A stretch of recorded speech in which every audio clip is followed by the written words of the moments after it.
Halo warga Kristus dan Shalom. Kali ini kita akan membahas bagaimana Roh Kudus tidak ada di dunia.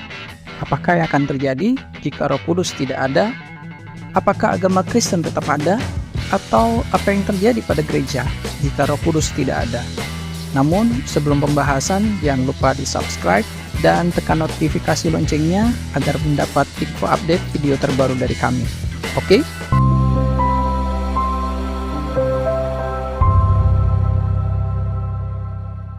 Dalam video sebelumnya kita sudah pernah membahas tentang 7 keunikan Roh Kudus.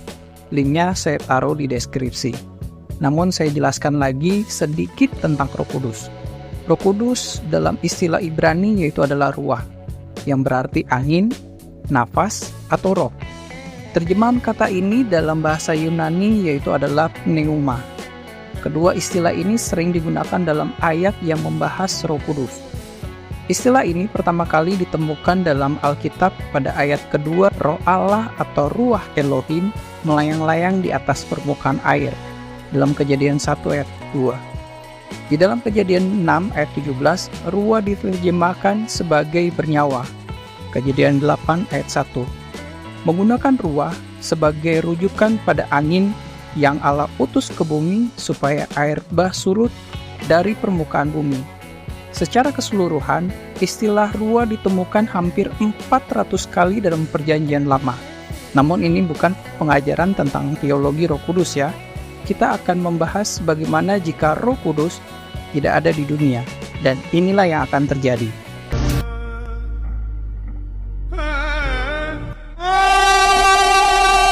Dampak bagi umat Kristen. Kita bisa mengenal Allah dengan bantuan Roh Kudus. Roma 8 ayat 16. Tetapi tanpa Roh Kudus, kita akan terasa sangat jauh dengan Sang Pencipta, bahkan mustahil untuk menggapainya. Dikenal atau dihampiri oleh pengalaman manusia, dan Yesus hanyalah manusia biasa yang lahir di tanah Palestina, yang lalu sempat terkenal, namun tiada beritanya lagi. Dan ajaran hanya dianggap sebagai pengalaman biasa, dan beritanya tidak akan tersebar sampai ke ujung bumi. Jika Yesus tidak dikenal, maka agama Kristen pun tidak ada. Bahkan, tanpa adanya Roh Kudus di dunia, mungkin tidak ada penyalipan dan kebangkitan yang merupakan peristiwa yang sangat penting bagi umat Kristen. Jika peristiwa ini terjadi, bagaimana dengan keselamatan? Bahkan, berdoa pun justru tanpa Roh Kudus, kita tidak bisa berdoa. Roma 8 ayat 26. Karena perkataan kita terbatas dalam berdoa. Bukan hanya itu saja, tanpa Roh Kudus kita tidak bisa lepas dari dosa dan hukuman maut. Roma 8 ayat 2. Tanpa Roh Kudus, semua auto masuk neraka, dan Alkitab hanyalah buku biasa dengan sejarah yang panjang. Hiduplah engkau denganku, dengarkanlah. Dampak bagi gereja. Tanpa adanya Roh Kudus, ibadah di gereja sama seperti nonton konser biasa, dengan berisikan simbol-simbol tanpa adanya makna kekristenan. Setiap sakramen terasa seperti upacara bendera. Gereja hanyalah seperti organisasi koperasi atau seperti sales untuk berinvestasi bodong. Bahkan khotbah di gereja seperti orang berdongeng menghantar tidur. Mungkin saja tidak ada lagi bahasa roh di dalam gereja. Dan bisa saja tidak bisa lagi mendengarkan kesaksian, apalagi mujizat. Mungkin juga kita tidak lagi merayakan hari Pentakosta, Jumat Agung, apalagi kita merayakan Natal. Dan pengajaran tentang Trinitas pun tidak ada. Satu-satunya pedoman yang dipakai umat Allah hanyalah hukum Taurat. Pertanyaannya, apakah kita bisa hidup benar di hadapan Allah jika kita hidup menurut hukum Taurat? Galatia 2 ayat 16. Nggak bener, gue diajak ke gereja. Ini gue bilang apa masuknya? Assalamualaikum, Maria. Dampak agama. Yang jelas, tanpa Roh Kudus, agama Kristen tidak akan ada. Pengajaran dari murid-murid Yesus tidak bisa tersebar. Bahkan Paulus yang menjadi peran sangat penting dalam pemberitaan Injil pun tidak ada. Ia akan tetap menjadi Saulus sang pembantai. Dan ke-12 murid Yesus mati sia-sia. Perkembangan agama-agama lain akan bertumbuh pesat, pengajaran sesat akan banyak tersebar, dan banyak pengikutnya. Yang kemungkinan terjadi akan hadir figur tokoh agama yang baik dan memberi panduan tentang hidup yang benar. Tokoh ini sama seperti hakim. Ini pun kalau warga menerima dan mendengarkan.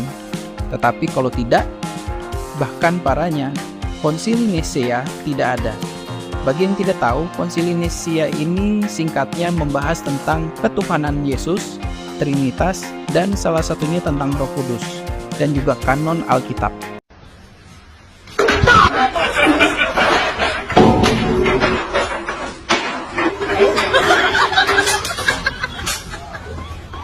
Dampak bagi bangsa.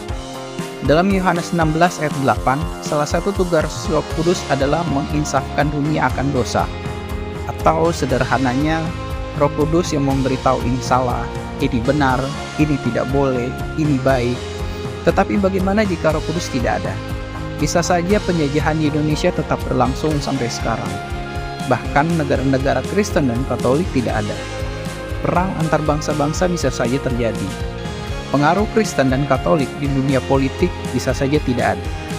Dan kemungkinan tidak ada kalender Masehi. Ya, walaupun ada, paling tidak ada hari Minggu atau tanggal merah atau hari libur di hari Minggu. Bagaimana tentang perkembangan teknologi dan sosmed? Itu tentu saja tidak ada. Jangan harap adanya AI, YouTube, Google, Facebook, dan lain sebagainya. Pasti tidak ada. Mungkin saja antara dua. Hidup menurut politik hukum Taurat atau komunis, atau mungkin negara tanpa hukum dan peraturan.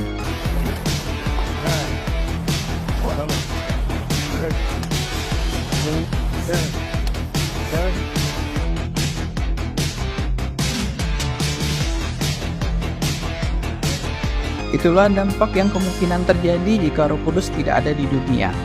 Kita bisa membayangkan betapa gelapnya dunia jika tidak ada Roh Kudus. Kita seharusnya bisa lebih bersyukur karena Roh Kudus masih ada di dunia ini.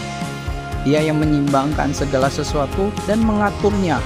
Oleh sebab itu, jangan menganggap rendah Roh Kudus, apalagi menghujatnya. Karena itu dosa yang tidak bisa diampuni. Markus 3 ayat 29. Sampai di sini pembahasan kita. Jika kalian ingin menambahkan tentang topik ini, jangan lupa tulis di kolom komentar di bawah. Tuhan Yesus memberkati. Semoga harimu dipenuhi Roh Kudus. Dan keep on fire.